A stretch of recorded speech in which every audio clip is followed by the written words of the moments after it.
자가리아는 하버드 학생들은 더 이상 인문학을 공부하지 않는다. 원래 이 책 영어 제목은 하버드는 안 나옵니다. 그런데 이게 한국에서 하버드라는 말을 넣은 건데, 원래 영어 제목은 In Defense of Liberal Arts라는 교양 교육이 왜 중요한가. 이 내용인데요. 여기에서 우리 손으로 할 수밖에 없는 일들이 많이 있다. 손이 안 가면 안 되는 일들이 있다. 인간은 이걸 알고 그 손을 펴는 것에 대해서 인색하면 되지 않는다. 이야기합니다. 우리가 하는 일은 세 부류로 나눌 수 있는데요. 하나는 가장 밑부분입니다. 운전 같은 겁니다. 아기 보는 것 같습니다. 그런데 이건 인간 손으로 안 하면 안 됩니다. 왜냐하면 수도 없이 많은 예측할 수 없는 일이 일어나거든요. 예측할 수 없는 일이 일어나는 것을 기계에 맡길 수가 없습니다. 그 인간만이 순간순간 판단할 수 있기 때문에. 그러니까 아무리 쉬운 일 같아도 아기 보는 일은 기계에 맡길 수가 없습니다. 두 번째 중간 부분이 있는데, 이것은 계산하고 정확하게 규칙적으로 작동해야 하는 이런 분야. 이거는 기계가 잘합니다. 정보 처리, 서식 채우기, 입력 자료 분석, 이거는 기계가 잘합니다. 인간보다 잘합니다. 세 번째 부분이 있는데 가장 높은 층입니다. 의사를 결정하고 문제를 해결하고 설득하고, 이건 기계가 합니다.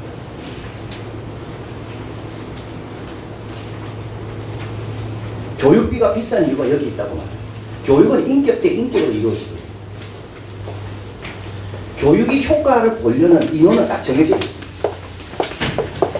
아무리 강의실이 크고 시설이 좋아도 거기에 교육이 일어나지 않아요. 교육은 인간 한 명인데 12명, 13명 그 안에서 교육이 일어나는 것이, 그렇기 때문에 교육비가 비싸다.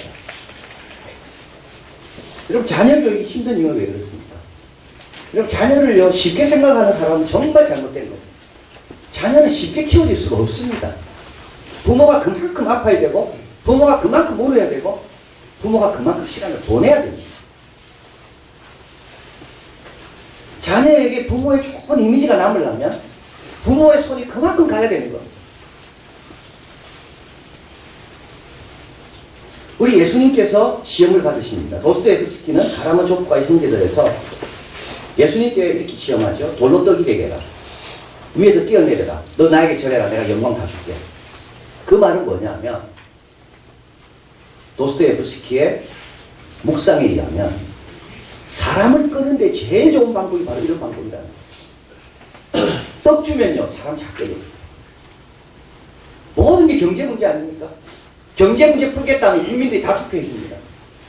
경제를 망치면 아무리 좋은 사상을 가져도 국민은 투표하지 않습니다. 떡이야, 떡. 기적, 권위, 명예. 근데 예수님은 다 거절하십니다. 예수님은 그런 방법으로 사람을 끄지 않습니다. 예수님은 밤에 맞도록 기도하십니다. 예수님은 일을 위해 손을 얹으십니다. 예수님은 시몬의 장모의 집에 들어가서 직접 걸어가서 우리 하나님이 하시는 것 다 마찬가지예요.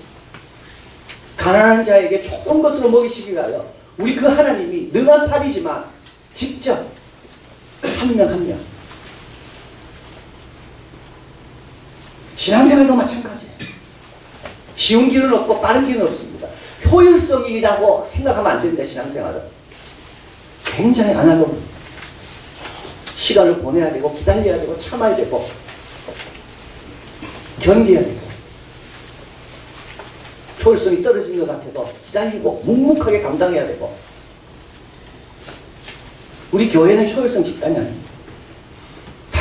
다양한 부류의 다양한 배경의 사람이 와서 말씀 앞에 서로 감고 닦으면서 주님이 원하시는 뜻을 세워가는, 이게 하나님이 일하시는 방식이고 예수님이 일하시는 방식이고, 우리도 거기에 익숙해져야 합니다.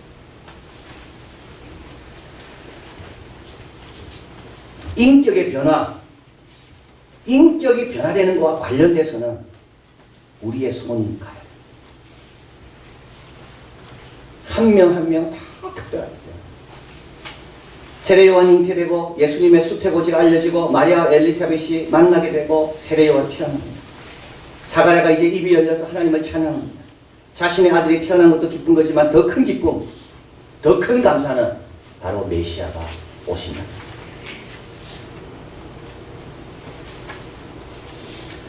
왜 예수님의 오심이 기쁨일까요?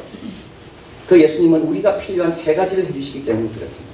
우리 인간에게 필요한 세 가지. 첫째, 속량. 18절. 찬송하리로다 주 이스라엘 하나님이여 그 백성을 돌아보사 속량하시며. 이 속량이란 말은 무슨 뜻이냐면 대가를 지불하고 삭감시켜주는 걸 이야기하는 거예요. 빚을 많이 지고 내가 빚 갚을 길이 없어서 내가 종으로 팔려갔어요. 그래 누가 다시 나타나가지고 빚을 다 갚아주고 다시 집으로 돌아가라.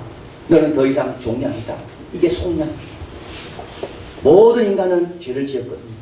모든 인간은 죄에 갇혀 있습니다. 죄의 값을 지불해야 되는데 아무도 지불해 줄 사람이 없습니다. 다 죄를 지었기 때문에. 그래서 우리 예수님이 죄 없는 하나님의 아들이 예수님이 육신을 입고 오셔서 우리의 죄값을 대신 담당하시고 이게 속량입니다. 이사야 53장 4절 그는 실로 우리 질고를 지고 우리의 슬픔을 당하였구나. 베드로전서 2장 24절 친히 나무에 달려 그 몸으로 우리 죄를 담당하셨습니다. 요한계시록 5장 9절 같이 읽어봅니다. 사람들을 피로 사서 하나님께 드리시고. 종교개혁가 루터가 하나님은 의라는 말만 나오면 너무 기분이 나빴습니다. 자기는 의로워지려고 하는데 안 되거든요. 근데 우리 하나님은 우리에게 의를 요구하는 것처럼 자꾸 느껴져서 이런 아버지는 너무 가혹한 아버지죠. 그런데 로마서를 읽다가 이 의가 정가된 의, 수동적인 의라는 것을 발견합니다. 이 의는 아들로부터 우리에게 주어진 믿음으로 공짜로 받는 것. 그래서 마틴 루터는 이렇게 고백합니다. 나는 여기서 완전히 다시 태어납니다. 이미 열린 문을 통해 낙원에 들어와 있음을 알게 되었다. 왜 열린 문이 열렸을까요? 이 열린 문이 뭘까요? 예수님께서 이렇게 말씀하시거든요. 갇힌 자에게 자유. 왜 갇혔을까요?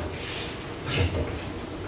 근데 이제 예수님을 통하여 문이 열리고 다 치워지고 낙원에 얼마든지 들어갈 수가 있는 겁니다. 거기서 나올 수가 있는 겁니다. 이게 바로 속량입니다. 두 번째로 우리에게 필요한 분은 속량을 해주는 분과 더불어 또 원수를 묻지는 분이 또 우리에게 필요합니다. 71절 같이 읽어봅니다.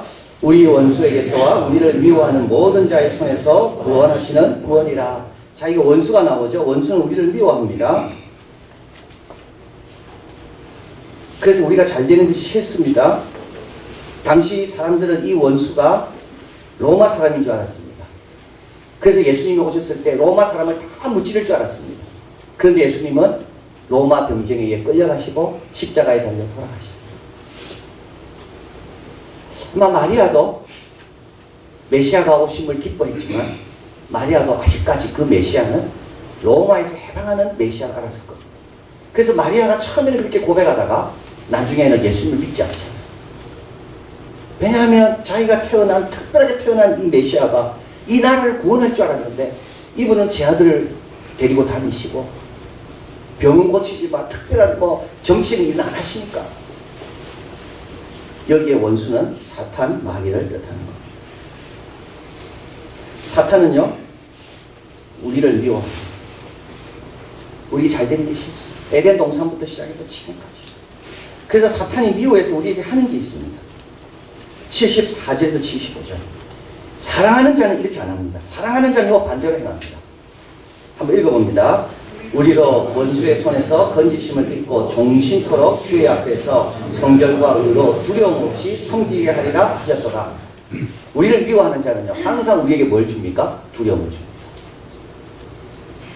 항상 여러분, 두려움은요, 미워하는 자가 주는 거예요. 우리 하나님은 두려움을 주지 않습니다. 우리 하나님은 우리가 두려워하기를 원치 않으십니다. 여러분, 겁주는 사람은 왜 겁줄까요? 미워하기 때문에 겁주죠. 사랑하면요, 겁주지 않습니다. 사랑하는 사람은 절대 겁주지 않습니다. 미워하기 때문에 겁주죠. 순종하면 힘들겠다는 겁을 누가 줍니까? 예수님이 주지 않습니다. 순종해서 복을 누리게 될 우리를 미워하는 마귀가 줍니다. 하나님 뜻대로 살면 너무 힘들고 재미도 없겠다. 이건 누가 줍니까? 이거는 마귀가 줍니다. 우리 하나님은 그런 생각 주지 않습니다. 또 의와 성결로 하나님을 섬기는 것.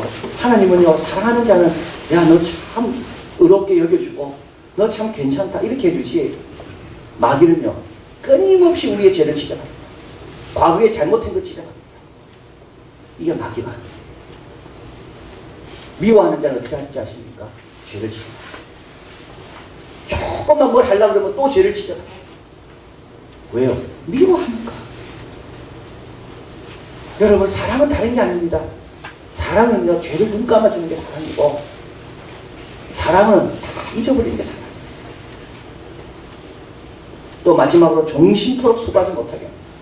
자, 다 극복하고 이제 열심히 살고 싶습니다. 그런데요, 좌절을 주고 절망을 주고 시험거리를 주고,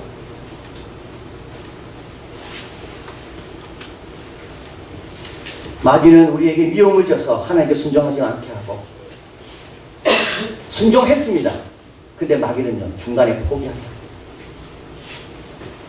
왜냐하면 우리가 미우니까. 근데 우리 예수님이 오셔서 이 마귀를 절반시켰다. 골로새서 2장 14, 15절. 우리를 거스리는, 우리를 대적하는 의문에 쓴 증서를 토말하시고 제하여 버리사 십자가에 못 박으시고 정사와 권세를 벗어버려 밝히 드러내시고 십자가로 승리하셨습니다. 골로새서 1장 10. 같이 있습니다. 그가 우리를 흑암의 권세에서 건져내사 그의 사랑의 아들의 나라로 옮기셨습니다. 우리가 하는 거예요. 이런 두려움과 이런 불의를 지적하는 정죄와 또 우리를 포기하게 하고 그만두게 하는 여러 가지 불행적인 것들이 나타날 때마다 우리가 할 수 있는 게 있습니다. 그게 뭐냐면 야고보서 4장 7절. 같이 읽어봅니다. 그런즉 너희는 하나님께 순복할지어다. 마귀를 대적하라. 그리하면 너희를 구하리라. 마귀를 대적하십니다. 이거는 아버지로부터 온 생각이 아니다. 이거는 나를 사랑하는 자의 생각이 아니다. 하나님께 순복하고 마귀를 대적합니다. 왜냐하면 이미 마귀는 십자가의 권세로 예수님에 의해서 결박을 당했기 때문에 우리의 대적에 마귀는 물러갈 수밖에 없습니다. 자, 그래서 우리에게 필요한 분은 우리의 죄를 대신값을 치러주는 속량하는 분이 필요하고, 또 우리에게 필요한 분은 우리의 원수, 우리를 미워하는 그 보이지 않는 그 정사, 그 권세, 그거를 다 결박시켜 줄 수 있는 그분이 우리에게 필요하고, 마지막으로 우리에게 필요한 분은 평강의 길로 인도하는 분입니다. 우리를 속량하시고 원수를 제압합니다. 그 다음에 그분은 우리를 빛으로 인도하십니다. 원수를 제압해놓고 우리를 다 나오게 하신 다음에 우리 마음대로 사는 게 아니라, 네가 알아서 살아가는 게 아니라 주님은 우리를 평강의 길로 인도하십니다. 78, 79절 같이 읽어봅니다. 이로써 돋는 해가 위로부터 우리에게 임하여 어둠과 죽음의 그늘에 앉은 자에게 비치고 우리 발을 평강의 길로 인도하시리로다 하니라. 온전한 구원이 뭔지 아십니까? 온전한 구원은요, 생명을 주실 뿐만 아니라 풍성케 하는 게 온전한 구원입니다. 온전한 구원은 은혜를 주실 뿐만 아니라 진리까지 주시는 게 온전한 구원입니다. 온전한 구원은 마귀를 제압하고 속량해서 우리를 문을 열어서 낙원으로 들어오게 하실 뿐만 아니라 주님 나라 갈 때까지 평강의 길로 인도하시는 게 온전한 구원입니다. 아무리 어두워도요, 아무리 죽음의 그늘이 있어도 걱정할 필요가 없어요. 돋는 해를 막을 길이요. 어둠과 빛이 싸우면요, 반드시 빛이 이깁니다. 돋는 해를 막을 길이 없어요. 그런데 여기서 조심해야 될 게 있습니다. 그분은 우리 발을 평강의 길로 인도하십니다. 이 평강의 길이라는 말은 뭐냐면 하나님과 함께하는 길이고 지날수록 감사하는 길이고 하나님의 사람이 온전케 되는 길입니다. 빠른 길이 아닙니다. 쉬운 길이 아닙니다. 내 길이 아닙니다.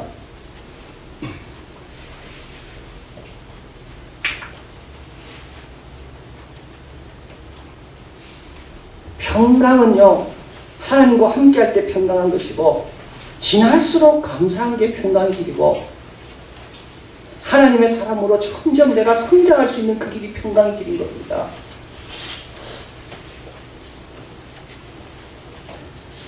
요한복음 14장 6절에 우리 예수님께서 말씀합니다. 예수께서 가라사대 내가 곧 길이요 진리요 생명이니. 길은 누구라고요? 내가 길이다.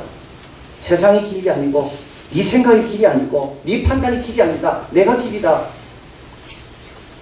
때로는 그 길이 광야일 수도 있고 때로는 기다림일 수도 있고 때로는 내가 원치 않는 곳이 있을 수 있어도 내가 길이다. 5세기 아들의 대주교였던 할리 뉴스는 길이요 진리요 생명은 다음같이 말합니다. 길이신 그분은 우리를 택하나 황무지로 인도하지 않으신다. 진리신 그분은 우리를 거짓말로 조롱하지 않으신다. 생명이신 그분은 죽음과 다름없는 미혹에 빠지도록 우리를 저버리지 않으신다. 그분은 자기의 이름을 위하여 의의 길로 인도하신다. 자기 이름을 걸고 인도하십니다.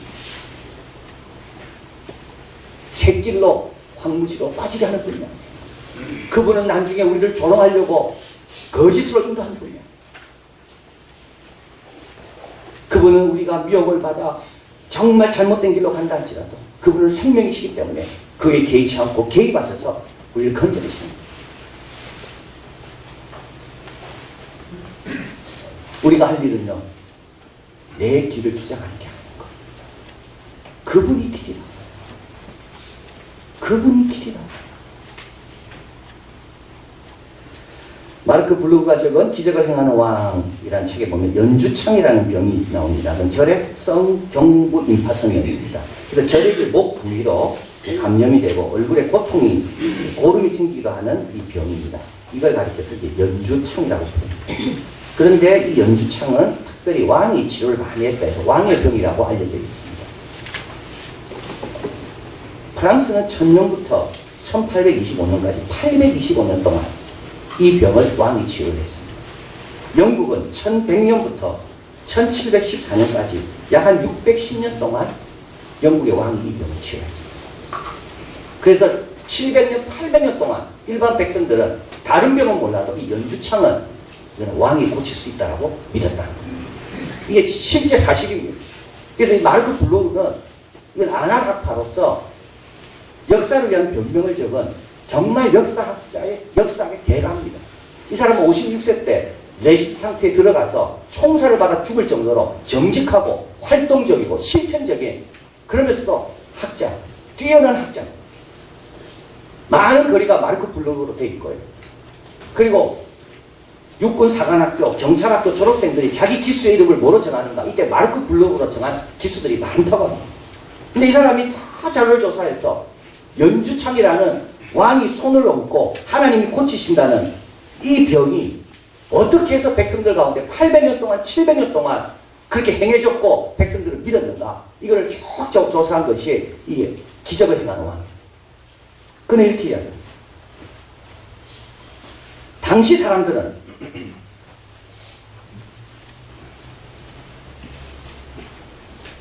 병이 낫는 것에 대해서 비타협적이 일어난다. 왕이 120명, 130명 만졌지만 몇 명이 나왔겠습니까? 5명. 그래밖에 안 났다. 그리고 지금 안 났고 나중에 나도 이거 왕이 고쳤다고 믿었다는 거. 부분적으로만 나도 왕이 고쳤다고 믿었다는 거.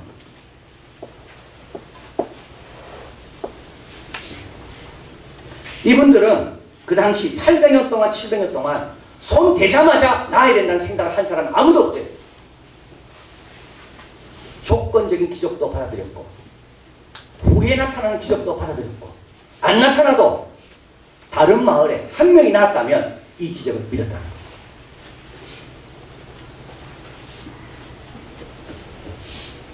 자, 이 사람은 역사가죠. 그래서 이걸 쭉 조사를 하고 이 사람은 유태인이었습니다. 그러나 이 사람은 하나님을 믿지 않았습니다. 나름대로 결론은 이렇습니다. 왕의 기적에 대한 신앙에는 집단적 오류의 결과 외에 다른 것은 없다. 그러나 이 오류는 인류 역사를 가득 채운 오류보다 위험하지 않다. 이 기적을 의지함으로 더 위험한 방법을 사용할 기회를 피하게 해주었기 때문입니다. 엉뚱한 데 가서 더 많이 갇혔다. 더 많이 갇혔다. 우리 예수님의 기적을 한번 보면요. 우리 예수님이 연주창만 고치신 게 아닙니다. 모든 병을 다 고치시고 우리 예수님은 즉시 고치시고 우리 예수님은 곧 일어나 수종들 정도로 한 번에 다 고쳤어요.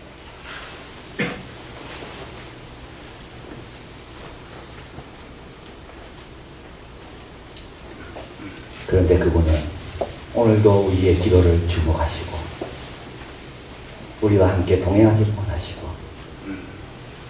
우리도 예수님처럼 묵묵하게 남이 좀 대신해 주길 바라는 그런 마음이 아니라 직접 십자가를 향해 함께 가기를 원하시고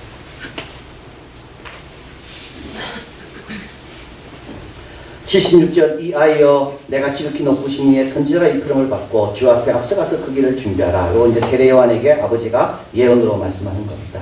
지극히 높은 이 그분이 우리를 대신 죽으시고 원수를 결박하시고 우리를 평강의 길로 인도하기 위해 친히 함께 하신다. 이걸 천사에 맡기지 않고 다른 어떤 방법을 사용하지 않고 일일이 대화하며 인격 한 명 한 명을 소중히 여기며 기다려주시며